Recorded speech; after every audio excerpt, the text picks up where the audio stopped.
दोस्तों 30 अक्टूबर को माननीय उच्चतम न्यायालय ने मनीष सिसोदिया जी की बेल को रिजेक्ट किया और तब से उस रिजेक्शन ऑर्डर के ऊपर काफी चर्चाएं हो रही हैं। 45 पेज का वो ऑर्डर मैंने कई बार पढ़ा और सुप्रीम कोर्ट के लिए पूरे सम्मान के साथ मैं ये कहना चाहता हूं कि उस ऑर्डर को पढ़ने के बाद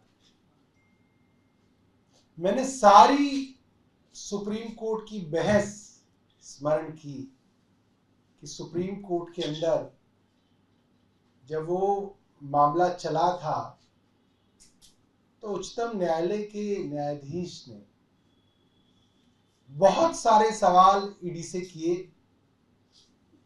बार बार ये पूछा कि मनी ट्रेल कहां है, पैसा मनीष सिसोदिया जी के पास कब पहुंचा, कैसे पहुंचा, क्या सबूत है। पहले 1 महीने दिया गया ईडी को, आपको याद होगा 5 अगस्त से 5 सितंबर दिया गया और फिर सितंबर से लेकर अक्टूबर तक फिर कई मौके ईडी को दिए गए कि आप मनी ट्रेल दिखाइए। और अगर आप उस ऑर्डर को पढ़ेंगे तो मनी ट्रेल के यानी कि रिश्वत के, पैसे लेन देन के 2 आरोप ईडी ने लगाए और दोनों आरोप सुप्रीम कोर्ट ने अपने उस ऑर्डर में डील किए। एक आरोप था कि कोई दिनेश अरोड़ा है, कोई अमित अरोड़ा है, इन दोनों ने 2 करोड़ 20 लाख रुपए मनीष सिसोदिया जी को दिए। उसको सुप्रीम कोर्ट ने अपने ऑर्डर में डील किया है। सुप्रीम कोर्ट ने कहा सीबीआई की चार्जशीट में इसका कोई जिक्र नहीं है, लिहाजा ये प्रेडिकेट ऑफेंस ही नहीं है। जब कोई प्राइमरीली प्रेडिकेट ऑफेंस ही नहीं है तो पीएमएलए कैसे अट्रैक्ट होगा, ईडी कैसे आएगी। ये कोर्ट ने डील किया और कहा कि ये कहीं पे भी इसका कोई सबूत ईडी ने कोर्ट के सामने नहीं रखा। दूसरा आरोप कोर्ट ने उसको भी डील किया। दूसरा आरोप था 100 करोड़ रुपए की किकबैक्स तथा कथित साउथ ग्रुप ने आम आदमी पार्टी को दी। कोर्ट ने उसमें भी कहा यह भी एक बहस का विषय है, इसके बारे में भी जो सबूत हैं वो कोर्ट के लिए पर्याप्त नहीं थे।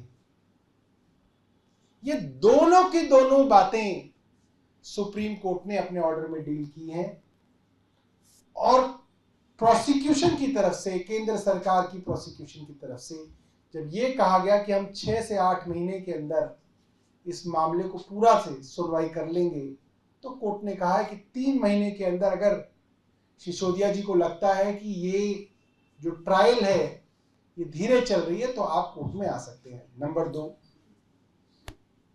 आज दिल्ली के मुख्यमंत्री अरविंद केजरीवाल जी को ईडी ने सम्मन किया था।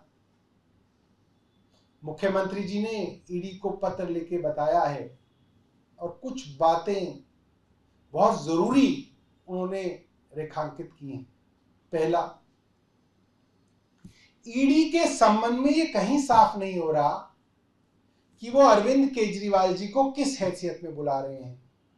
संदिग्ध की हैसियत से बुला रहे हैं, गवाह की हैसियत से बुला रहे हैं, ये जानबूझ के इसको साफ नहीं किया जा रहा, वो साफ करेंगे। दूसरा, अरविंद केजरीवाल जी को दिल्ली के मुख्यमंत्री होने के नाते बुलाया जा रहा है, आम आदमी पार्टी के कन्वीनर होने के नाते बुलाया जा रहा है, या as an individual Arvind Kejriwal करके बुलाया जा रहा है, ये ईडी ने अपने संबंध में साफ नहीं किया। ईडी इसको साफ करे। तीसरी बात, ये बहुत हैरान करने वाली बात है, मैं पिछले 29 तारीख से मैं पिछली ये बात कह रहा हूं।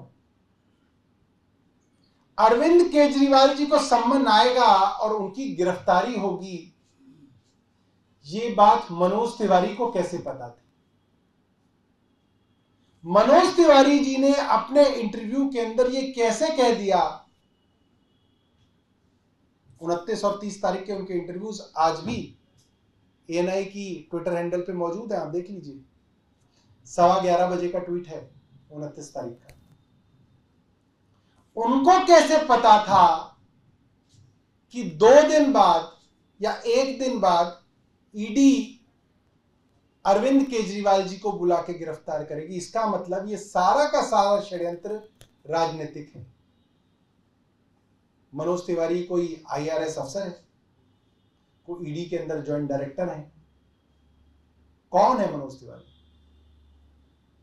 या भगवान विष्णु के अवतार हैं कि उनको सब पता है?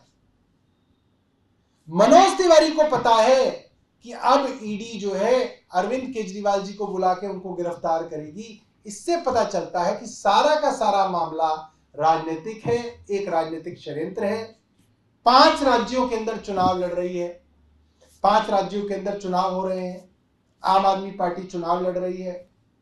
अरविंद केजरीवाल एक राष्ट्रीय दल के राष्ट्रीय कन्वीनर हैं, चुनाव प्रचार में जगह जगह जा रहे हैं, इलेक्शन डेट्स अनाउंस्ड हैं, मुख्यमंत्री हैं, प्रशासन की जिम्मेदारी है। आप एक फिशिंग और रोविंग एक्सरसाइज के लिए कोई ना किसी को बुला सकते हैं कि पहले बुला लो, फिर देखते हैं कि क्या करेंगे, क्या पूछेंगे, फिर किसी बात पे कह देंगे कि हमारी बात का जवाब नहीं दिया, गिरफ्तार कर लेंगे। ये जो अधिकार है, ये कानून ने कभी भी एजेंसीज को नहीं दिया था, अंग्रेजों की सरकार में भी नहीं दिया था। सत्ता किसके हाथ में आएगी और वो सत्ता आने के बाद पुलिस का, प्रशासन का दुरुपयोग ना करे, ये हमेशा हर चुनी हुई सरकार और हर प्रजातांत्रिक देश के अंदर ये सबसे बड़ी समस्या होती है कि जिसके पास सत्ता आएगी, जिसके पास एजेंसीज आएंगी, वो उसका अगर दुरुपयोग करने में लग जाएगा तो उस पर कैसे अंकुश लगाए जाएं, चेक्स एंड बैलेंसेस कैसे बनाए जाएं, ये हर देश के कानून में इसके प्रावधान किए गए।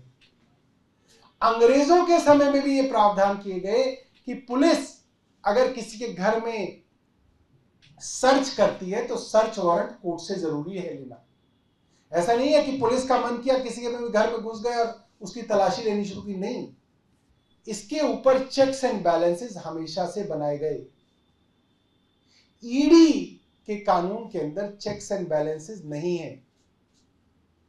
केंद्र सरकार इसका खुल्लम खुल्ला दुरुपयोग कर रही है और ये सामने है कि राजनीतिक षड्यंत्रों के कारण ये इस्तेमाल लगभग सभी विपक्ष के नेताओं के खिलाफ किया जा रहा है, जो कि देश के लिए बहुत दुर्भाग्यपूर्ण है। आप कोई प्रश्न पूछना चाहते हैं तो पूछ सकते हैं।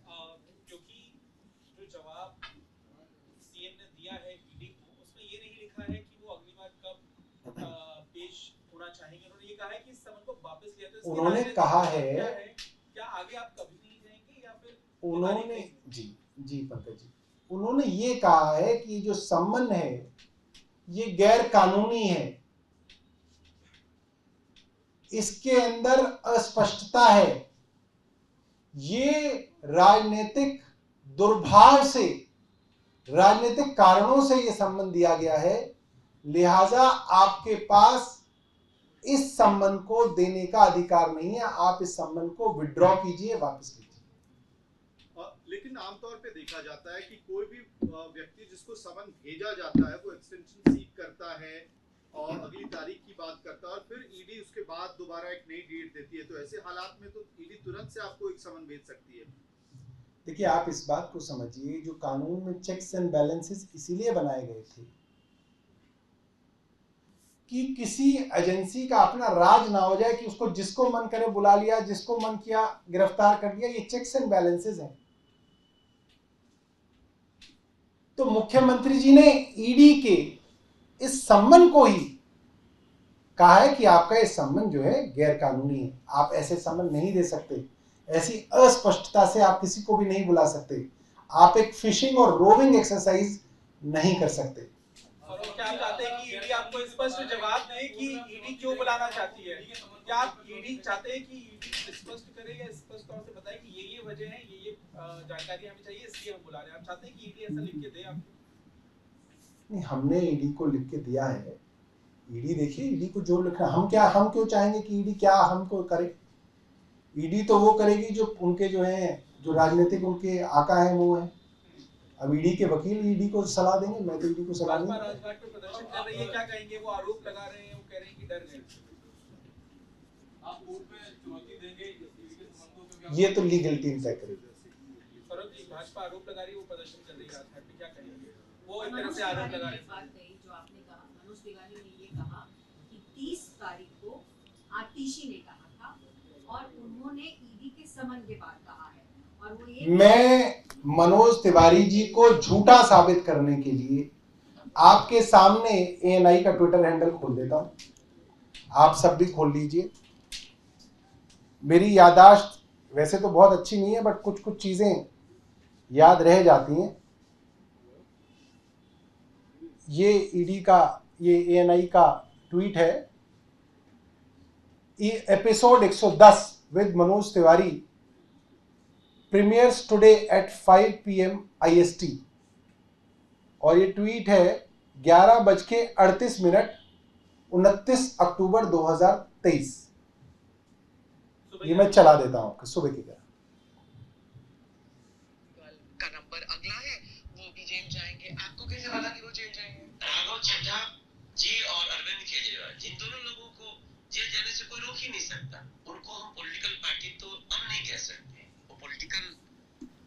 तो ये सवाल मेरा नहीं था, ये सवाल एएनआई की स्मिता प्रकाश जी का था कि आपको कैसे पता कि वो जेल जाएंगे। और ये जब प्रकाशित हो रहा है, ये 11:48 पे 29 तारीख को सुबह प्रकाशित हो रहा है। जाहिर सी बात है कि उससे पहले रिकॉर्ड हुआ होगा और उससे पहले उन्होंने स्टेटमेंट दिया होगा, जिस स्टेटमेंट को उन्होंने पकड़ के पूछा कि आपको कैसे पता कि वो जेल जाएंगे। तो बड़ा दुर्भाग्यपूर्ण है कि मनोज तिवारी जी को पता था कि ईडी अब अरविंद केजरीवाल जी को सम्मन देके गिरफ्तार करेगी। इसका मतलब जो पटकथा है, जो स्क्रिप्ट है, वो भारतीय जनता पार्टी के मुख्यालय में लिखी जाती है। ईडी का, इन्वेस्टिगेशन का, मेरिट का, सबूतों का कोई लेना देना नहीं।